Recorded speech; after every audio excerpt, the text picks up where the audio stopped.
ಭಾವನೆ ಮರೆತು ಹೋದ ಮೇಲೆ ಭಾವನೆ ಮರೆತು ಹೋದ ಮೇಲೆ ಪದಗಳಿಗೆ ಜೀವ ತುಂಬಿ ಸಾಲು ಸಾಲುಗಳಿಗೆ ಭಾವ ತುಂಬಿ ಕೇಳುಗನ ಕಿವಿ ನವಿರೇಳಿಸುವಂತೆ ಕಬ್ಬಿಗನ ಮನದ ಮಾತು ಅರಳಿತು.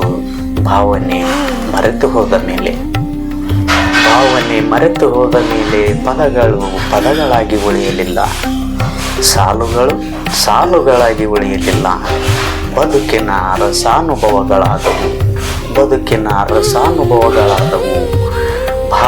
ಅನುಭವದ ಕವಿತೆಗಳಾದವು. ಭಾವನೆ ಮರೆತು ಹೋದ ಮೇಲೆ ನೋಡಿದ ವಸ್ತುಗಳೆಲ್ಲ ವಾಸ್ತವದಂತೆ ಚಿತ್ರಗಳು ಪಾತ್ರಗಳಂತೆ ಕಲ್ಪಿಸಿ ಪಾತ್ರಗಳಲ್ಲಿ ಅಭಿನಯಿಸಿದಂತೆ ತೂಕದ ಪದಪುಂಜ ಹೆಕ್ಕಿ ತೆಗೆವ ರಸಪೂರ್ಣ ಕಾವ್ಯ ರಚನೆಗಳಾದವು. ಭಾವನೆ ಮರೆತು ಹೋದ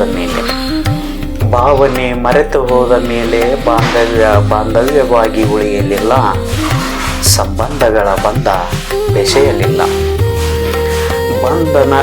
ಬಂಧಗಳೆಲ್ಲ ಬಂಧನಗಳಾಗಿ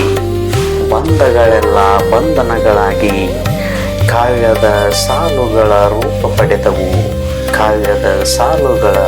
ಪಡೆದವು.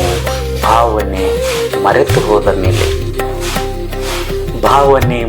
ಹೋದ ಮೇಲೆ ಬೇಂದ್ರೆಯಾಗಲಿಲ್ಲ, ಕುವೆಂಪು ಆಗಲಿಲ್ಲ, ಮಾಸ್ತಿ ಕಾರಂತ ತೇಜಸ್ವಿಯಾಗಲಿಲ್ಲ.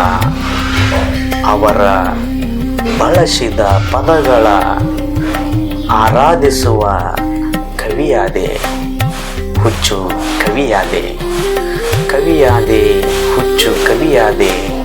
ಭಾವನೆ ಮರೆತು ಹೋದ ಮೇಲೆ ನಾನು ಬರೆದ ಕವಿತೆ ಆಲಿಸಿದ ಕಿವಿ ಪ್ರತಿಕ್ರಿಯಿಸಲಿಲ್ಲ ಎಂದು ಗೊಣಗುತ್ತಾ ಕೂರಲಿಲ್ಲ. ನಿಮ್ಮ ಪ್ರೀತಿಯ ಗಳಿಸುವುದನ್ನು ಬೆಳದಿಂಗಳ ಪ್ರೇಮಿ ಬಿಡುವುದಿಲ್ಲ.